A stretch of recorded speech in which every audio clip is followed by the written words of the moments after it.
Hello and welcome. In this tutorial we're looking at the desktop version of the Hazardous Substances module. This module provides a central location to record information about the hazardous substances that can be found within the workplace. The module also caters for management of safety data sheets, or SDS, for each different substance, including the ability to set SDS expiry reminders. Like all system modules, the access and inclusions visible in this module vary according to individual access levels, which are controlled within the user management module. However, for the purpose of this tutorial, we're seeing everything just as a workplace administrator would see it. This module features the same fundamental layout as all other modules in the system. Below the module name and icon are the main controls. In this case, a link back to the workplace homepage, the option to add a new record, and the option to export all the data in the module in a CSV format. To the right are the module help notes and link to this video tutorial. Any records added prior to March 16, 2016 are contained within the archive that's accessible via the icon directly below the help tools. Archived records can be viewed or exported but not edited. And below is the module list view.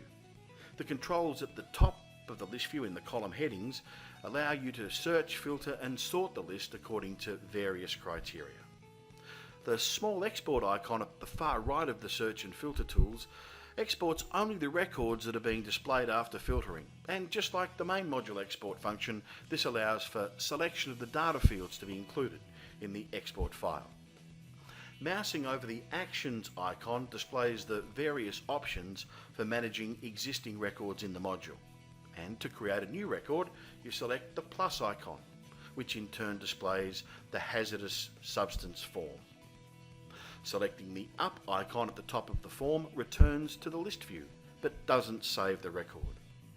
Below the form help information, the first three fields in the form details area, the date created, the author, and the responsible manager, which defaults to the author for new records, are all pre-populated.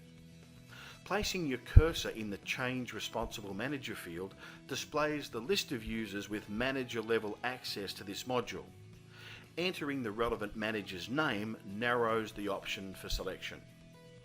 If you reassign responsibility, when the new manager is selected, their first and last name appear below the input area. Whenever a record is saved and responsibility has been reassigned, the new responsible user will receive an email alert. The next area of the form allows entry of the various details related to the substance and the supplier, and the final area of the form contains the SDS details. To save the requirement of creating a new hazardous substance record each time an SDS expires, multiple SDS records can be added to this part of the form. This way, users can simply add a new SDS item as required. To create an SDS expiry reminder, leave the reminder set to on, and as long as the substance status remains current, the system will then place an SDS expiry reminder on the relevant date in the responsible manager's activity calendar, which is accessible via the dashboard on their workplace homepage. The hazardous substance record can then be edited directly from either the calendar reminder or the hazardous substances module, and the SDS that's expired can be replaced, the reminder turned off, and a new SDS added.